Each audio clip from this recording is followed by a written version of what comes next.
Hi, this is the voice of Heidie Calero with another fascinating economic capsule. Today, which is Holy Thursday, and tomorrow it's going to be Good Friday. Most of the Christian world will be meditating over what happened in Good Friday, on Good Friday, many thousands of years ago. And it is an appropriate time to really reflect not only in your own personal life, but also in terms of Puerto Rico public policy. What is it that we want in terms of execution, and in terms of meditating, what is it that we need to do?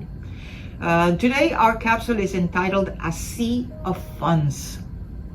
Puerto Rico has been receiving lots of federal funds, it's like an ocean, a flow of funds, and just the way it enters, it also flows out. The first graph that I'm depicting here for you is Puerto Rico Treasury gaining traction from 2016 fiscal year. The blue columns are what the general fund in revenues in billions of dollars has been receiving.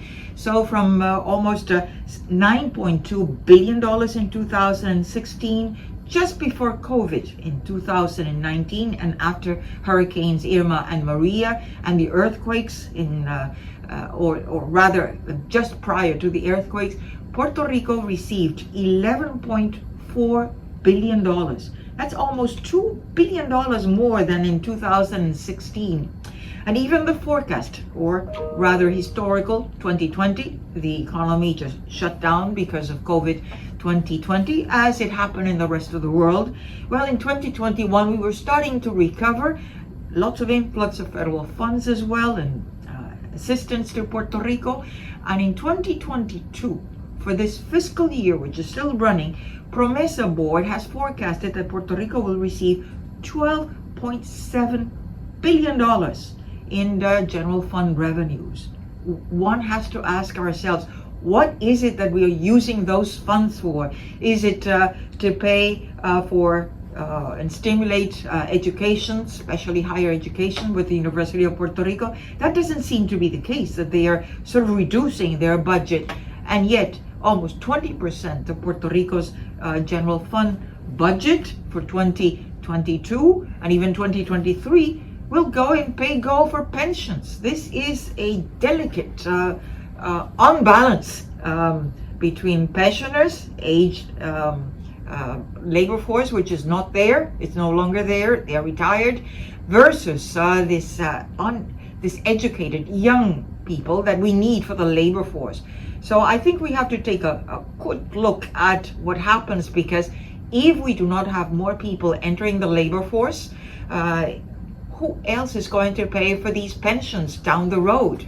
So it is in the interest of Puerto Rico to really reduce this imbalance between pensioners and the education of the young people.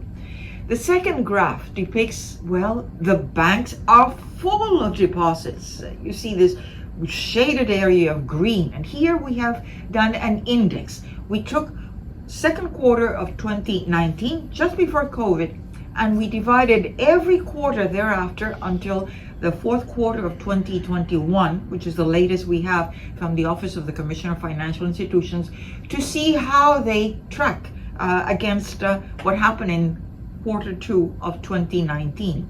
And as you see there, it is phenomenal, that growth. In Q2 2019, we had about $57.7 billion in total bank deposits. By fourth quarter 2021, we had $87.5 billion. That's almost $30 billion in deposits. Why is Puerto Rico not really gaining traction in terms of its economic growth?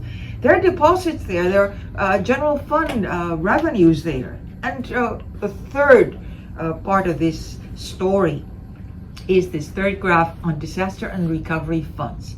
U.S. Congress has allocated, accordingly to some of the official figures, $79 billion. You know how much that is compared to what is the forecast of Puerto Rico's GNP in current prices in 2022? That is the equivalent of 108% of that GNP in Puerto Rico in fiscal year 2022. Of those allocated funds that Congress has given to Puerto Rico, obligated funds have been $66 billion, which is still a very considerable figure. But of those funds, only $23 billion have been dispersed.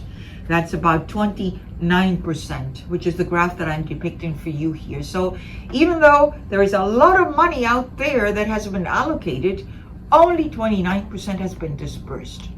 And yet all that sea of funds, what do we have to show for, not only currently, but even more into the future? And we have here the forecast in this fourth graph of the outlook of economic growth in real terms for Puerto Rico. And I have depicted this graph before, but just to illustrate the point, the PROMESA board forecast is the blue columns that you see there in this graph, and the Puerto Rico Planning Board is the orange columns that you see there. None of those excel. In 2022, PROMESA board has said it's 2.6% growth, and the Puerto Rico Planning Board says 0.8% growth. So a big difference there. And thereafter, we see more or less that they move in tandem, even though in 2024, PROMESA board says that we are going to be again in negative growth of negative 0.7% compared to 0.9% growth by the Puerto Rico Planning Board. So Puerto Rico needs rates of real growth sustained for the next 5-6 years of 3.5, 4, even 5%. So all this sea of funds, as a public policy, the government of Puerto Rico has to take a good look at what is it going to do, have a plan, a vision as to what it is going to present to the federal government to use these funds accordingly. How are you going to entice the commercial banks to use those deposits, and that they don't go just to consumption? They need to go to investment so that we have economic growth. Don't forget, those of you who like our economic capsules, to give us a like in YouTube under the voice of Heidie Calero. And don't forget, this is true. The economy is all of us. Have a good Friday weekend. Thank you.